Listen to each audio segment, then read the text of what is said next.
Potensi desa di Kabupaten Bogor itu luar biasa.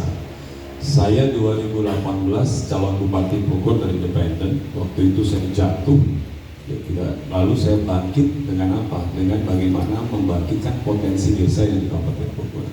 Saya membangun bisnis dari modal awal 475.000. Lalu ada potensi di salah satu desa di Kecamatan Taman Sari. Lalu saya kembangkan di situ dan alhamdulillah hari ini saya punya 50 negara jaringan saya. Dan pada tahun 2020 pada saat COVID orang tidak bisa melakukan apa-apa, saya membuka pasar di BNR waktu itu, pasar tanaman hias. Bicara tentang potensi tersebut tentu saja tidak lupa dan tidak lepas dengan sumber daya manusia. 5,8 juta sumber daya manusia ini mau dibawa kemana? Tentunya kita harus produktifkan sumber daya manusia ini agar apa? Kabupaten Bogor luar biasa kalau manusia ini produktif. Tentu saja kita harus menyiapkan entrepreneur lowongan kerja atau membangkitkan inkubasi bisnis di tingkat desa. Seperti apa? Ya seperti yang saya lakukan pada saat tahun 2019 dulu. Bagaimana membangun desa-desa yang di Kabupaten Bogor yang jumlahnya ada lebih dari 400 desa. Dan hal yang paling penting adalah bagaimana ke depan kita jadikan Kabupaten Bogor ini menjadi lumbung pangan. Saya bicara dengan teman-teman di daerah Bali, ada namanya Kabupaten Badung, itu ada program dari Badung untuk Bali. Karena PA di Kabupaten Badung itu melebihi dari daerah manapun di Kabupaten Bali.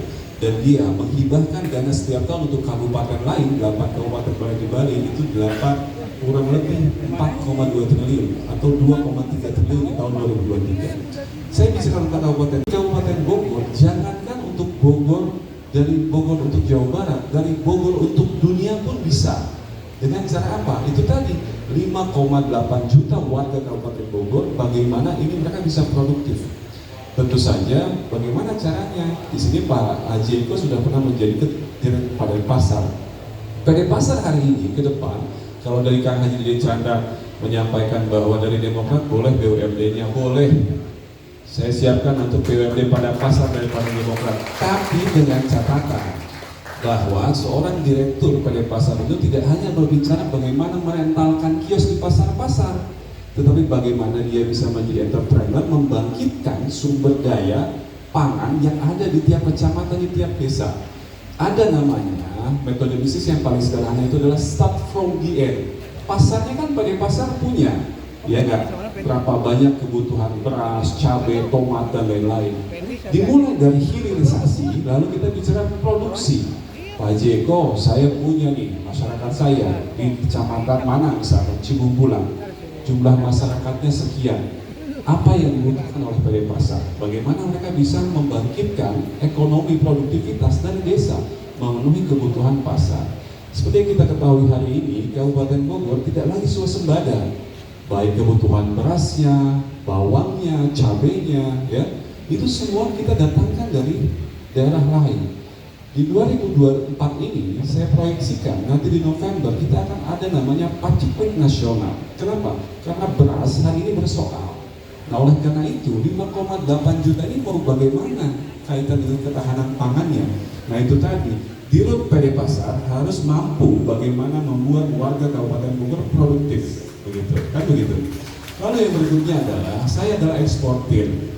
Eksportir tidak hanya komoditi yang berbasis hortikultura, tetapi macam-macam. Kabupaten Bogor potensi desanya sangat luar biasa.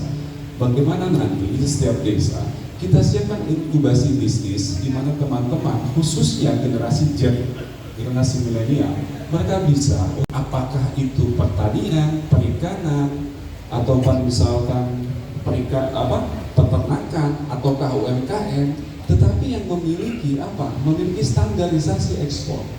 Setelah inkubasi itu terjadi, maka kita bisa kirim ke luar negeri. Saya sudah keliling di 34 provinsi, kurang lebih 270 kabupaten kota. Tidak ada daerah yang sestrategis Kabupaten Bogor. Kenapa? Karena ingat, setiap barang produksi pada saat harus terjadi perpindahan itu pasti ada yang namanya cost logistik.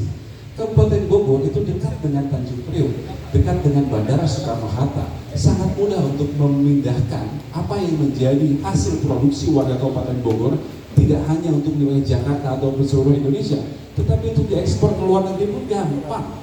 Berbeda dengan kabupaten lain, misalkan di wilayah Sumatera Barat.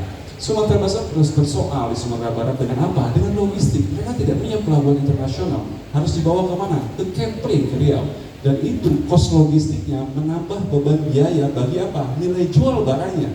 Nah di Kabupaten Bogor dengan 5,8 juta ini, apabila masyarakatnya produktif, dipimpin oleh pemimpin yang inovatif dan kreatif, dengan daya entrepreneur yang tinggi, maka apa yang terjadi? Saya rasa kejahatan di Kabupaten Bogor akan selesai.